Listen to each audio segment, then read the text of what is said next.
서지영입니다. 여러분, 여기 어딜까요? 놀라지 마세요. 이곳은 한국이 아니라 캘리포니아입니다. 자, 요즘에 제가 여기를 왜 왔냐면요. 최근에 날로 미국 화장품 규제 현대화법, 이거 무크라라고 하는 거 관심이 높아지고 있잖아요. 그래서 이 무크라가 궁금하신 여러분들을 위해서 제가 오늘 이곳 캘리포니아의 치노힐이라고 하는 곳에 에브데이 의료 화장품 전문 컨설팅사인 프로비전 컨설팅 그룹을 찾아왔어요. 대단하죠? 자, 그동안 여러분들께서 무크라에 대해 궁금한 부분이 많으셨을 건데 오늘 제가 뻥 속 시원하게 뚫어드릴 테니까 열심히 귀 쫑긋 하고 들으시면 좋겠습니다. 그럼 이제 우리 속을 뻥 뚫어주실 성권 권성결 대표님을 소개해 드릴게요. 안녕하세요, 권성결 대표님. 안녕하세요. 오래간만에 뵙습니다. 오래간만에 뵙습니다. 작년에 뵙고 올해 뵙고 지금 뵙는 거죠? 네, 맞아요. 시간 정말 빨라요. 그래서 네. 제가 팍팍 늙습니다. 그래도 정말 바쁘신 우리 대표님께서 저의 이 리퀘스트에 정말 수락해 주시고 흔쾌히 함께 해주시겠다고 하셔서 제가 얼마나 감사했는지 몰라요. 저희야 오히려 더 감사하죠. 대표님의 이 포지티브 바이브에 저도 막 업이 됩니다. 네. 감사합니다. 네. 지금부터 제가 여쭐 것들이 많으니까요. 빨리 넘어가 볼게요. 예. 먼저 시작하기 전에 대표님을 모를 또 우리 프로비전 컨설팅 그룹을 모를 회사를 위해서 한번 소개 한번 해주시겠어요? 네, 안녕하세요. 미국 FDA 인허가 전문 프로비전 컨설팅 그룹에서 공동대표를 맡고 있는 권성결입니다. 미국 캘리포니아 LA에서 동쪽으로 약 1시간 정도 떨어진 신힐스라는 도시에 위치하고 있는 저희는 2013년부터 시작되었고요. 2015년에 법인으로 설립이 되어 올해 이제 11년 동안 러닝을 하며 미국 현지에서 쌓은 오랜 경험과 전문적인 지식을 자랑하고 있습니다. 무엇보다 FDA 등록, 인증, 허가 절차나 실사 대응, 통관 보류 대응 등 모든 분야에 걸친 FDA 규제 준수 업무를 저희가 직접 FDA와 인게이지해서 클라이언트사들의 어려움을 해결해 드리고 있습니다. 현재는 LA 총영사관의 경제자문위원, 후트라 글로벌 지역 전문가, 한국보건산업진흥원 북미서부처 패널리스트, 포스코 바이오산업 자문위원, 그리고 미국 투자기업, IT기업, 바이오기업 등 여러 기업들에게 전문가 자문을 제공하는 미국 Gerson Lehrman 그룹의 FDA 자문으로도 활동을 하고 있습니다. 그리고 코트와 같은 공기업이 후원하는 각종 박람회나 미 현지에서 열리는 의료기기 박람회, 뷰티쇼 연사, 포스코 등의 사기업들의 인베스터 릴레이션스와 같은 이벤트에 연사로 초청받아서 활발하게 활동을 하고 있습니다. 대단하신데요? 저 몰랐어요. 네. 이렇게 대단하신 분이 제 또 파트너사라고 하시니까 제가 또 어깨가 이렇게 뿜뿜 이렇게 좀 올라갑니다. 감사합니다.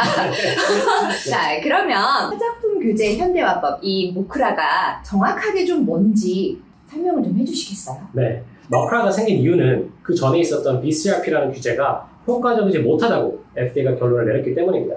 BCRP, Voluntary Cosmetic Registration Program, 화장품 자율 등록제라는 제도인데요. BCRP를 조금 요약을 하면 2010년도에 FDA가 화장품 시장의 안전성 강화와 소비자 보호를 위해 도입한 화장품 등록제도였습니다. 화장품 제조업체 등록과 제품 리스팅 요구가 되었었고요. FDA 규제를 준수하여 안전하고 품질 좋은 화장품 생산을 유도하기 위한 목적으로 생겼었습니다. 그런데 개선되어야 하는 문제점들이 부각이 됐죠.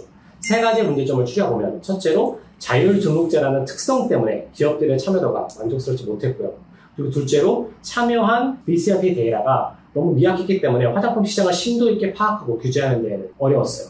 그리고 세 번째로 자율 등록제라는 점과 더불어 FDA가 이를 인포스할 수 있는 규제와 권한이 없었기 때문에 정보의 정확성을 검증하는 어려운 부분이 있었죠. 그래서 결국 새로운 화장품법 무크라가 도입이 되었고요. 2023년도 3월 27일에 BCRP는 종료되게 되었습니다.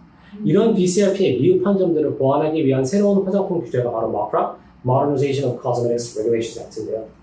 화장품 규제 현대화법을 현재 알려주고 있습니다. 2022년 12월에 조 바이든 대통령이 서명을 하였고 2023년도 12월부터 시행이 되었습니다. 결국 무크라가 생긴 이유는 화장품 제조 공장과 제품 정보부터 제조시설의 품질관리 시스템 관리, FDA의 제조시설 실사, Responsible Person의 역할과 제품 유통관리, 리콜과 같은 사후관리, 제품 불량 혹은 유해 사례 리포트 등 이 모든 것들을 의무화함으로써 FDA와 미국 소비자가 제품에 대한 효능성과 안전성을 투명하게 알 수 있게 하여 소비자가 정확한 정보에 입각한 소비를 할 수 있도록 하는 것이 무크라 규제의 목적이라고 할 수 있겠습니다. 전 듣는 것만도 힘들었습니다. 저도 지금 아시나요? 저도 지금 열심히 들으면서 적으면서 공부를 하고 있어요. 근데 저는 정말 이렇게 대표님께서 말씀을 해주시기 전까지는 그냥 무크라가 너무 갑작스럽게 짠하고 나타났다라고 생각을 했거든요. 근데 그게 아니었나 봐요. 저 이제 알았어요. 근데 도대체 이 무크라가 그래서 현대화하는 거 좋다. 근데 뭘 현대화하는 거예요? 제가 너무 당황스럽네요. 아니, 저는 괜찮습니다. 네. 화장품 규제 요건의 현대화는 말 그대로 84년 전과는 다른 현재의 화장품 시장에 적합한 규제로 소비자를 보호하겠다는 건데요. 이 규제를 크게 세 가지로 나눠볼 수 있어요. 첫 번째로는 화장품 안전성, 그리고 평가를 하여 등록 시스템을 규제하는 겁니다. 지금까지 화장품 규제는 84년 전 시장에서 유통되었던 화장품을 기준으로 만들어진 법이기 때문에 화장품의 안전성에 대한 우려가 크게 없었습니다. 그렇기 때문에 사전에 별다른 안전성 평가도 제품 제조사의 등록도 요구되지 않은 채 시장에 출시할 수 있도록 허용을 했었죠. 하지만 84년 전과 비교했을 때 지금은 너무나도 많이 개발이 되었고요. 전에는 볼 수 없었던 화장품들이 너무 많이 보이기 시작했습니다. 이렇게 화장품 제품이 다이나믹해진 만큼 각 화장품을 제조하는 제조업체가 제품의 안전성과 효능성을 과학적, 의학적 기반에 의거하여 평가하도록 요구하고 또 FDA에 등록하도록 규제를 연착한 것이라고 보시면 됩니다. 두 번째로는 제조업체의 품질관리 시스템 강화를 요구하는 제도입니다. 품질관리. 업계에서는 GMP 준수 여부라고 하는데요. 기존 화장품 규제에서는 화장품 제조업체 GMP 준수 여부를 FDA가 실사를 통해 검증하는 규제가 전혀 없었습니다. 그런데 마크라는 이제부터 화장품 제조업체는 GMP를 구축하고 유지를 하여야 하며 FDA의 실사를 대비를 해야 합니다. 이런 FDA enforcement가 결국 안전한 화장품 생산으로 연결되고요. 세 번째로는 화장품 사후 관리입니다. 마크라 이전에는 미국에서 화장품이 유통되고 난 후에 생길 수 있는 제품의 안전성이나 효능에 대한 사후 관리 규정에 전혀 없었습니다. 유통 시에 문제가 생긴 제품을 전문성 있게 FDA에 리포트하고 제품 리콜을 실시를 하고 제품의 라벨링 준수 여부를 확인하고 유통되고 있는 제품을 관리하는 Responsible Person, RP라는 롤을 마크라 규제에 추가하여 이를 통해 제품의 유통에 대한 책임과 발빠른 대응이 가능할 수 있게끔 하였죠. 지금 말씀을 들어보니까 굉장히 좋은 법이네요. 네. 소비자들을 보호하기 위한 좋은 법이에요. 근데 그걸 몰랐었습니다. 네. 자, 그러면 말씀을 들어보니까 이 무크라는 거의 좀 제조사들만 이 법을 준수하면 되는 게 아닐까 하는 생각이 살짝 들었는데 실제로 제조사만 좀 이 법을 잘 지키면 되는 걸까요? 아니면 다른 뭐 유관 기업들 뭐 이런데 다른 데 어디 뭐 영향을 미치는 분들이 있을까요? 이 법이? 있습니다. 있고요. 마크라의 영향을 받는 업체들은 단순히 제조사만이 아니고요. 아니에요? 네, 포장업체, 유통사, 수입업체, 전반적인 화장품 시장 인프라에 있는 모든 업체라고 말을 할 수가 있습니다. 84년 동안 규제가 없이 변화하던 인프라가 아닌 이 마크라의 규제로 인한 영향을 한국 화장품 인프라의 관점에서 조금 말씀을 드려볼까요? 한국 기업의 경우 보통 브랜드사가 유통사인 경우가 많죠. 네, 그렇죠. 이런 경우 마크라의 RP를 라벨에 추가하는 과정을 같이 한번 생각을 해보시면 마크라가 어떻게 영향력을 발휘해야 될지 실감하시는 데 도움이 되지 않을까 싶어요. 각 기업의 상황에 따라 다르게 또 적용이 되기 때문에 이 점 참조하시면서 들으시면 좋을 것 같습니다. 그런데 이 과정을 설명하기 전에는 이 RP의 역할을 좀 설명을 해드려야 되고 이걸 누가 할 수 있는지 그리고 대행사에게 대행을 하는 것이 가능한 것인지에 대한 내용을 조금 말씀을 드려야 될 것 같습니다. 첫 번째로는 RP는 제조사 등록, 제품 리스팅, 유해사의 접수 및 보고, 안전성 입증 자료 관리 및 보관, FDA 규제에 맞는 라벨링 준수, 사망을 초래할 수 있는 심각한 유해 사례 발생, 리콜 등을 책임을 져야 합니다. 또한 미국에서 유통 및 판매되는 모든 제품에 대한 전반적인 책임을 가져야 하고 FDA와도 의사소통을 해야 합니다. 그래서 RP의 마크라 관련 및 FDA 규제에 대한 폭넓은 이해와 전문성은 필수 요건이 됩니다. 두 번째로 RP는 제조사, 포장사, 유통사만이 가능합니다. 이렇게 셋밖에 라벨이 기재가 될 수가 없기 때문에 이 점을 참조하셔야 되고요. 그리고 마지막으로 문의 주시는 분들이 저희한테 RP, 즉 저희가 RP를 대행해 드릴 수 있는지 많이 물어보시는데 규제를 말씀드렸던 것처럼 저희는 컨설팅사이기 때문에 그게 불가능합니다. 하지만 저희의 전문성을 활용하셔서 저희에게 그 실무적인 부분을 맡기실 수 있습니다. 이 컨셉을 좀 잘 이해하셔야 하는데 아직 생소한 내용이라 어려워하시는 분들 많이 계시더라고요. RP로서 제조업체, 포장업체 혹은 유통업체가 감당해야 하는 각각의 역할에 대한 컨설팅과 대행업으로 저희가 진행을 해드릴 수가 있고요. 또 미국 소비자들과 소통할 수 있는 컨택 포인트를 저희 전자전력처럼 제공해드려서 저희가 유해 사례 접수와 FDA 보고 업무도 진행을 대신 해드릴 수가 있습니다. 또 물론 FDA와의 그 대응, 그리고 FDA와의 소통도 저희가 당연히 대응해드리고요. 이렇게 RP로서의 실무를 저희가 대응해드리면서 저희 고객사분들께서는 세일즈와 마케팅에 더 집중하셔서 FDA 규제에 대한 부담을 덜어드리고 있습니다.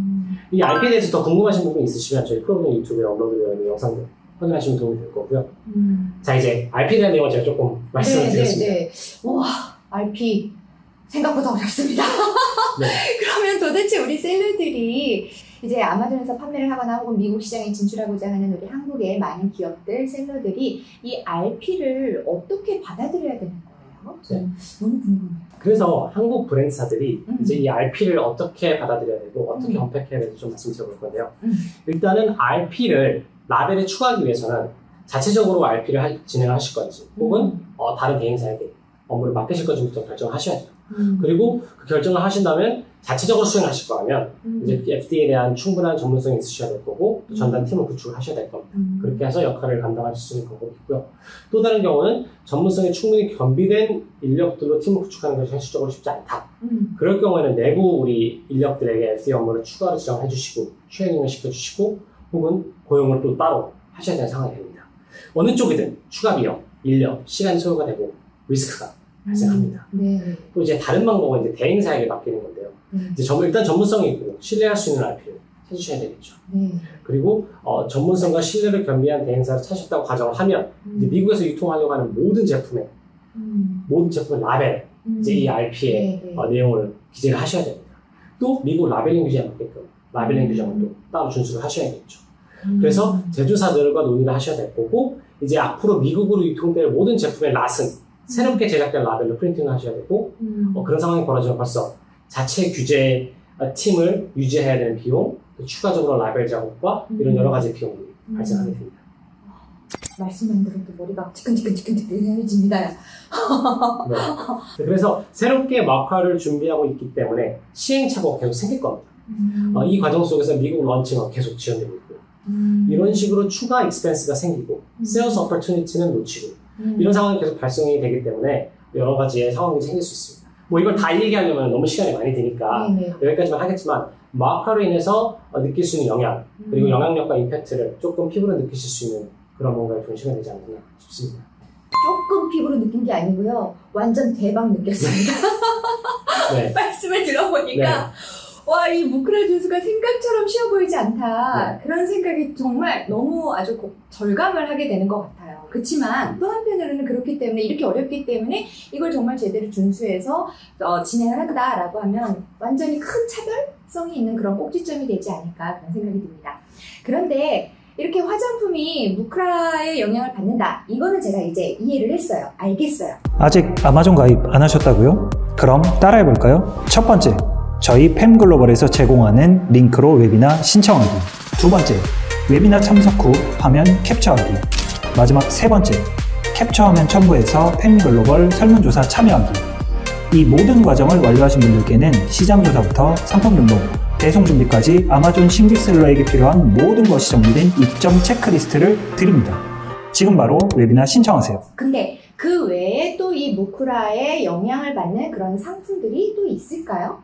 왜냐하면 제가 이제 한국에서 컨설팅을 하고 있잖아요. 아마존 진출을 위한 정말 다양한 기업들이 제 제품이 이 무크라법을 준수해야 되니까 제재 받습니까? 이걸 물어봅니다.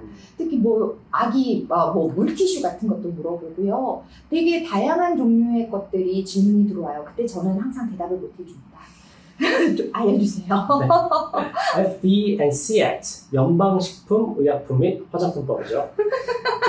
어려워요? 네, FDA and CAT 영문으로 된 걸 제가 먼저 말씀드려볼게요. The Federal Food, Drug and Cosmetic Act defines cosmetics as articles intended to be rubbed, poured, sprinkled, or sprayed on, introduced into, or otherwise applied to the human body for cleansing, beautifying, promoting attractiveness, or altering the appearance.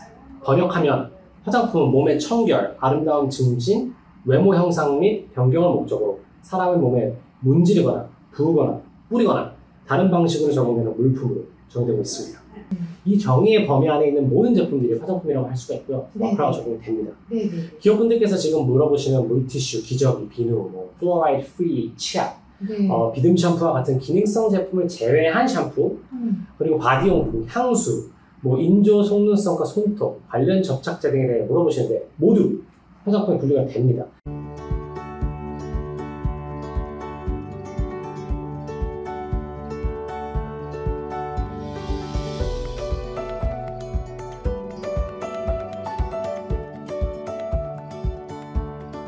그런데 이러한 제품들이라 할지라도 사용 목적이 몸의 기능 변화나 치료를 위한 것이거나 성분 중에서 FDA의 OTC, Over the Counter Drug Monography의 유효 성분과 함유량이 있을 경우에는 의약품으로 분류가 되어버려서 마크가 아니라 의약품의 규제를 받으시게 되는 점 유의하셔야 합니다. 아, 머리가 아픕니다. 말하는 저도 머리가 아픕니다. 그러면 제가 이제 한국에서 셀러들에게 많은 질문을 받는 것 중 하나가 우리 제품이 무크라에 대해서 해당하느냐였는데 이게 이제 판단되는 기준을 우리가 지금 방금 말씀을 들어서 알았잖아요. 그러니까 이제 이 혼란은 많이 없어질 것 같아요. 그런데 앞서서 말씀을 해주실 때 라벨링 준수에 대해서 말씀을 해주셨거든요. 자, 이 라벨링을 회사가 만들다 보니까 잘못 만드는 경우들이 있잖아요. 그러면 이런 라벨링을 할 때 프로비전에서 검토를 해주신다라고 제가 알고 있는데 정확하게 어떤 걸 검토를 해주시는 걸까요? 네, 저희가 제공해드리는 FDA 라벨링 성분 검토 서비스는 화장품 라벨상의 성분 목록, 경고문 등 FDA 규제에 맞는 정보 및 문구들이 잘 들어갔는지, 그리고 이 문구들이 규제에 맞는 위치와 글씨 크기가 되어 있고 그 내용 등에 대해서 전반적으로 검토를 해드리고 있습니다. 특히 화장품 제품에 사용할 수 없는 과장되거나 규제상 사용할 수 없는 클레임들도 저희가 봐드리고요. 통관이나 유통 시 문제가 될 만한 문구도 저희가 다 보정을 해드리고 있고 그런 식으로 이제 제품 라벨링 규제 준수에도 도움을 드리고 있습니다. 특히 라벨링 규제의 경우 마크라가 이전부터 FDA가 벌써 엄격하게 규제하고 있는 상황 중 하나이기 때문에 수입 경고, 유통 문제로까지 문제가 이어질 수 있으니까 이 점 꼭 유념하셔야 될 것 같습니다. 라벨링에 대해서 중요한 3가지를 추가로 좀 말씀드리고 싶은 게 있는데 첫 번째는 제품 효능 클레임 딜레마입니다. 사실 이 제품 라벨은 필수 항목을 기재하는 기본적인 것뿐만 아니라 가장 많이 고려를 해야 되는 거에 제품의 효능 클레임이라고 할 수가 있는데요. 마케팅의 관점에서 보았을 때 라벨링을 소비자들이 제품을 구입하기 전에 가장 먼저 보게 되잖아요. 그래서 이 라벨의 제품의 효능을 극대화하고 싶어 하시는 것이 우리 셀러분들의 입장인데 맞죠. 이 마케팅 클레임을 만드실 때 FDA 규제를 간과하시는 경우가 그래서 굉장히 많습니다. 이 라벨에 기재되는 효능 내용을 잘 준비하는 것이 가장 큰 과제가 되고요. 일종의 밸런스 게임이에요. 제품의 효능 클레임들을 너무 보수적으로 잡으면 마케팅 포인트를 잃게 되어서 퍼체싱 파워를 잃게 되고 그렇다고 너무 세일즈에 치중해서 과하게 클레임을 끌어오면 규제에 걸리게 되죠. 이 부분은 저희도 충분히 인지를 하고 있기 때문에 최대한 마케팅을 살려드리면서 규제적인 부분도 준수가 가능할 수 있게끔 교정해드리는 게 저희만의 노하우라고 할 수 있겠습니다. 맞아요. 저희가 예전에 뭐 이렇게 물건을 사면 뭐 이것만 바르면 뭐 기미 주근깨 다 없어져, 주름살 다 펴져. 그러면 완전 다 20대, 30대여야 되는데 실제로는 아무리 발라봐도 안 그렇잖아요. 네, 맞습니다. 과장해요. 네. 그럼 사고 나서 써보고 나서 속았다 씨. 네, 이렇게 되거든요. 네, 맞습니다. 네, 네. 그러네요. 네. 그리고 두 번째로는 라벨 규제 중 필수인 영작 라벨인데요. 라벨 검수 요청하시면서 라벨을 주실 때 꽤 많은 경우 한글을 영어로 직역하셔서 번역하고 그런 경우가 많은데 우리 한국 기업분들은 영어가 세컨 랭귀지다 보니까 이 부분들이 좀 어렵잖아요. 그렇죠. 근데 이제 미국 소비자들의 눈에서는 그렇기 때문에 그런 이상한 어색한 문구들이 눈에 보입니다. 그렇게 되면 안 그래도 전혀 알지 못하는 아시아 브랜드 제품을 지금 살까 고민을 하고 있는데 이런 부분들이 소비 욕구를 많이 감소하게 되고 또 신뢰성도 제품에 대한 신뢰성도 잃어버리게 돼요. 그래서 라벨링 규제 준수뿐만이 아니라 이런 부분들까지 저희가 포인트아웃을 해드리면서 라벨 검토를 해드리고 있고요. 네, 그리고 세 번째로는 이제 라벨링 규제 미준수로 생기는 통관 문제입니다. 라벨링 규제가 준수되지 않은 제품들이 통관에 걸리게 되면 이제 corrective action을 진행을 하셔야 되는 과정이 굉장히 번거롭기 때문에 꼭 라벨링 준수를 하셔야 된다고 말씀드립니다. 이게 영어로 좀 말씀을 드려야 의미가 잘 전달이 되는데 It's just not worth it. 네. 보통 라벨링 때문에 통관 보류가 되면 쉴백을 할 건지 디스포즈를 할 건지 폐기 처분을 할 건지 라벨링을 수정할 것인지 이제 corrective action을 FDA에게 알려줘야 되는데 이때 라벨을 수정을 하기로 결정하시게 되면 일단 어떻게 라벨을 수정할 것인지 artwork, 디자인을 이제 FDA 오피서한테 보내야 됩니다. 그래서 이 draft artwork가 허가가 나면 본격적으로 이제 창고에 이제 디테일되어 있는 이 물건들을 일일이 수작업으로 스티커 작업을 해야 되는 문제가 생기고요. 이 문제되는 부분을 가리거나 제대로 된 라벨을 부착해야 됩니다. 세상에. 거기에서 들어가는 추가 비용이 얼마예요 벌써? 기천이 더 들어갈 것 같은데. 네. 근데 이게 더 어려운 부분들이 있다면은 이제 미국에 지사가 있거나 벌써 많이 만들어 놓은 인프라가 있으면 괜찮은데 그런 인력을 사용하실 수 없거나 인력 활용이 어려우신 분들한테는 더욱더 큰 문제가 됩니다. 라벨링 스티커 작업할 수 있는 인력이 없다면 그렇죠. 그래서 스티커 작업이 완료가 되면 FDA 오피서에 보고를 해서 리인스펙션을 받고요.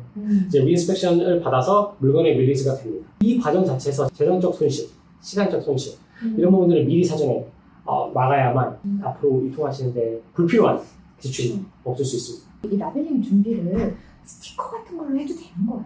네, 스티커 작업 가능합니다.